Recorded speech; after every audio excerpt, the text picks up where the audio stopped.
Hola, ¿qué tal? Les traigo otro ejercicio, es el número 24 de la lista de reproducción de 50 ejercicios de Java para practicar nivel 2. Voy a hacer otro ejercicio para explicar sobre el casting de objetos y lo voy a explicar desde cero, ¿sí? Esto es para complementar los dos videos anteriores, pero he añadido nuevas cosas. Vamos a ver nuevas instrucciones que no he explicado en los videos anteriores, así que te recomiendo mucho que veas este video.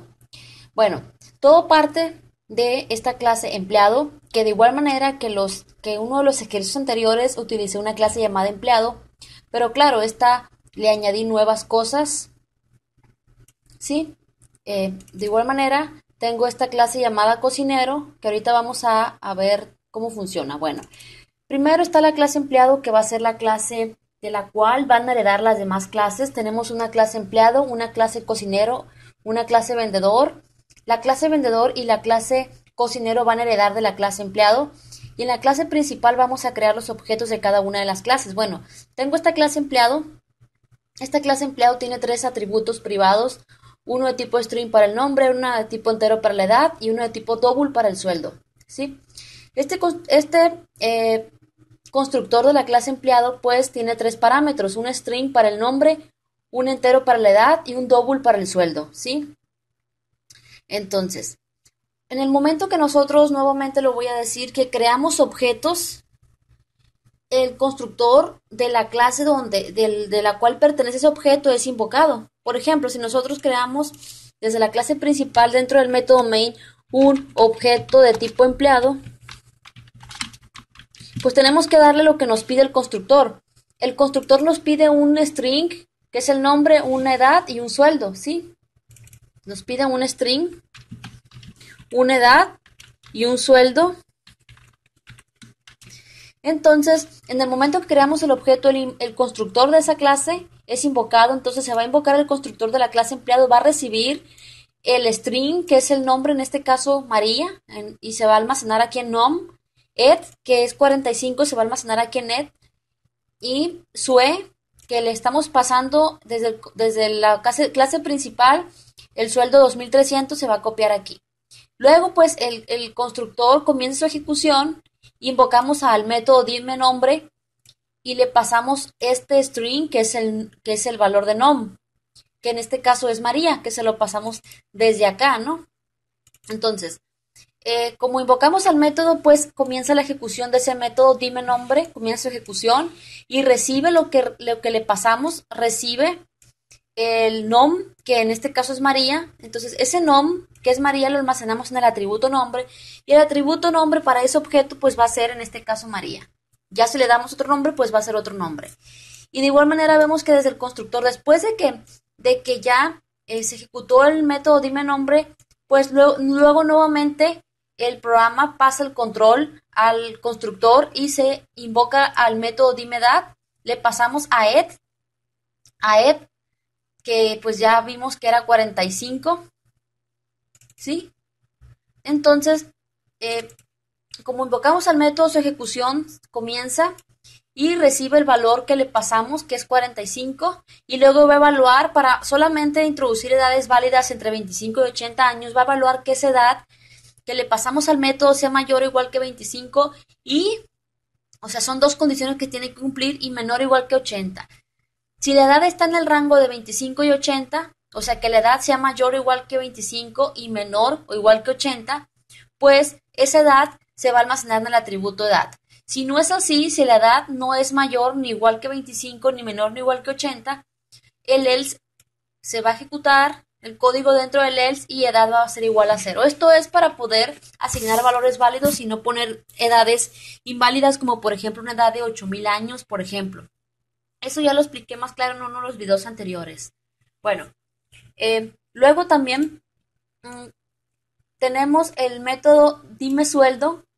Luego, después de que termina la ejecución de la última instrucción del método dime edad, el control, o sea, nuevamente, ¿cómo se le dice? Se me olvidó la palabra, pero la ejecución se regresa otra vez al constructor empleado, ¿sí? Y ahora pues se va a invocar al método dime sueldo, le vamos a pasar el valor de sue, que es lo que recibimos desde el constructor, que es 2300, Entonces se ejecuta el método dime sueldo, recibe el valor de SUE, que es 2300, y se va a evaluar con un if si ese sueldo es mayor o igual que 2500 y es menor o igual que 10,000. Esto es para no dar sueldos inválidos, por ejemplo, un sueldo catastrófico como 1,000,000 de pesos. Entonces, para eso ponemos este if, este, para asignar sueldos que estén entre 2500 y además entre 2000 y 10,000, o sea, en ese rango. ¿Sí? Son dos condiciones. Si está entre 2500 y 10,000, pues ese valor que le pasamos al método lo vamos a almacenar en el atributo sueldo. Y si no es así, pues el sueldo le vamos a asignar el valor de cero. Luego, después de esto, pues ya aquí termina la instrucción del constructor. También tenemos el método datos del empleado, ¿sí? Este método lo que hace es que nos retorna un string. Aquí podemos ver el string es el nombre es y nos concatena el atributo nombre de ese objeto, ¿sí? Y además de eso va a aparecer la edad es y concatena la edad de ese objeto y además concatena el sueldo, el texto que dice el sueldo es y el sueldo del empleado, ¿sí? Por ejemplo, si nosotros hacemos que E1 invoque al método datos del empleado, pues se me va a mostrar toda esa información de ese empleado. Y si yo creo otro objeto,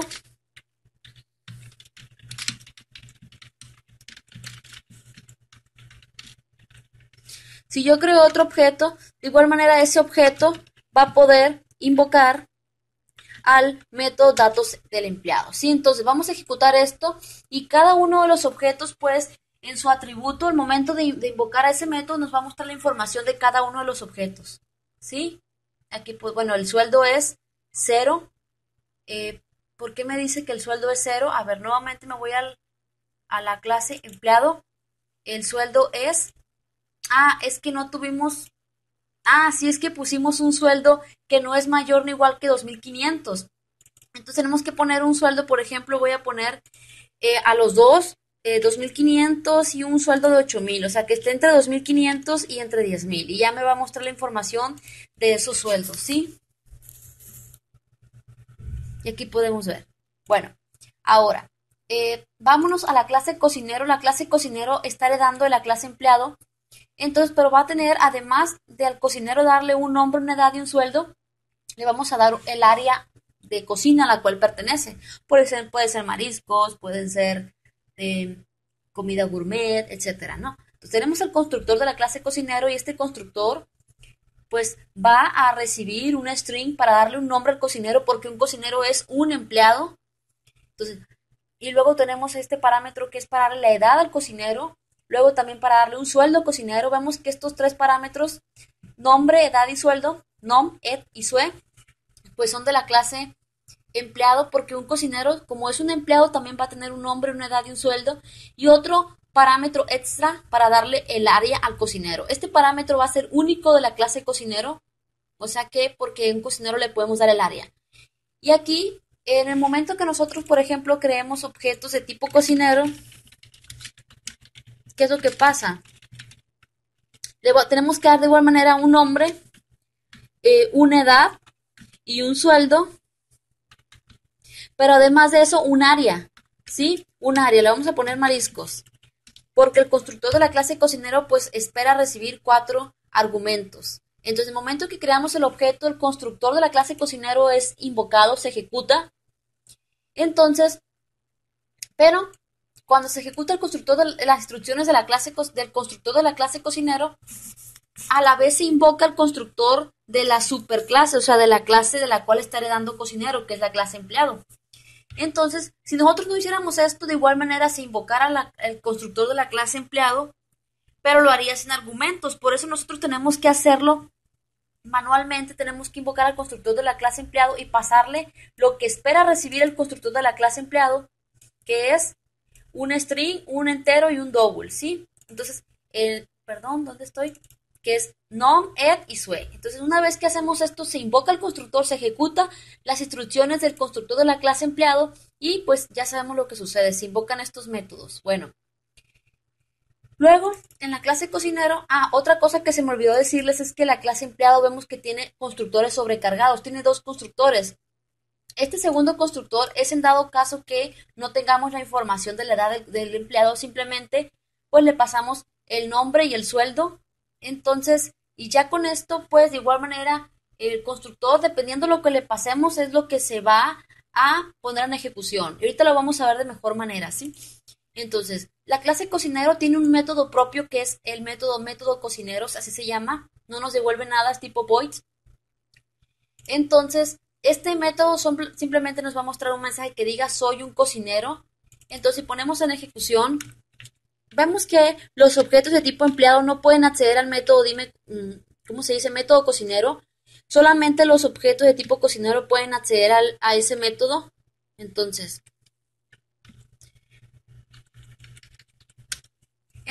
ponemos en ejecución esto y al momento de invocar el método se va a poner en ejecución y aquí vemos. A ese nombre le vamos a cambiar, le vamos a llamar datos del empleado, ¿sí? Así se llama este método. Entonces, vemos que le estoy poniendo este método. Este método ya existe en la clase empleado, pero nosotros en la clase cocinero lo vamos a sobreescribir para personalizarlo. O sea que un cocinero, además, le vamos a mostrar su área, a qué área pertenece. Entonces, una vez que nosotros se ponga en marcha el método datos del empleado, nos va a retornar todo esto, pero con la palabra clave super vamos a mandar a llamar al método datos del empleado de la clase empleado, o sea, de la superclase. Y en el momento que hagamos esto, se va a poner en ejecución el método datos del empleado de la clase empleado. Sí, me voy acá. Y nos va a retornar la información de ese cocinero que es un empleado. O sea, el nombre del cocinero va a aparecer, el nombre es y el nombre del cocinero, la edad es y la edad del cocinero y el sueldo es y el sueldo que le pasamos a ese cocinero. Pero además de eso lo estamos sobreescribiendo este método datos del empleado porque además al cocinero, además de darle toda esta información que es el nombre, la edad y el sueldo que conseguimos con super.datos del empleado, le vamos a añadir a qué área pertenece y va a aparecer del área es y aquí añadimos el atributo área. Entonces vamos a poner en ejecución esto y aquí he escrito esto. He puesto que en mi objeto C1 invoque al método datos del empleado, que es un método pues que inicialmente lo escribimos en la clase empleado, pero la clase cocinero lo sobrescribe, o sea, lo adapta para cada objeto de tipo cocinero. De igual manera, si hacemos que un empleado invoca el método datos del empleado, me va a aparecer, pero solamente el nombre, la edad y el sueldo, no me va a aparecer área porque este método pues es de la clase empleado y no está sobrescrito ni nada. Simplemente nos va a mostrar la información básica, ¿sí? Y la clase cocinero pues adaptó ese método para cada cocinero, añadiéndole a qué área pertenece ese cocinero, ¿sí? Luego, ya tenemos lista esta clase. Ahora en la clase vendedor, este método se llama datos del empleado, ¿sí? Se me había barrido. Entonces, este método también está sobrescribiendo, esta clase vendedor también está sobrescribiendo a este método datos del empleado. Pero primero les explico esto. Esta clase vendedor hereda de la clase empleado, va a tener un atributo para la comisión. Entonces, el constructor de la clase vendedor pues va a recibir un nombre, una edad, un sueldo y la comisión. Y de igual manera, en el momento que creamos objeto de tipo vendedor, el constructor de la clase vendedor se invoca, se pone en ejecución y dentro del constructor de la clase vendedor se invoca al constructor de la superclase, o sea, de la clase empleado y le pasamos nom, ed y sue, que es lo que nos pide el constructor de la clase empleado. Tenemos un método propio de la clase vendedor que se llama método vendedor, que nos va a mostrar un mensaje que diga soy un vendedor. Y el método sobrescrito datos del empleado, que nos va a retornar todo esto, ¿sí? O sea, invocamos con la palabra clave super al método datos del empleado de la clase empleado y ese método pues, nos va a decir el nombre, la edad y el sueldo de ese empleado que es un vendedor, pero además de eso lo personalizamos, le añadimos el mensaje que diga con comisión de y le ponemos el atributo comisión. Entonces nosotros de la clase principal creamos un objeto de tipo vendedor. Ese objeto de tipo vendedor también tenemos que pasarle un nombre, una edad, un sueldo y Además, la comisión, que es un double, le vamos a poner 1000 pesos. ¿Sí? Entonces, hacemos que nuestro objeto V1 invoque al método datos del empleado, que es un método sobrescrito y me va a mostrar la información de ese vendedor, que es su nombre, su edad y su sueldo, y además le añade la comisión, me dice 0. ¿Por qué comisión me parece 0? Pues vamos a ver eso. Es porque no tenemos, a ver, si no estamos estableciendo esa comisión, entonces ya con eso ya me tiene que parecer bien la comisión. Entonces vamos aquí y ya me aparece aquí con la comisión de 1000.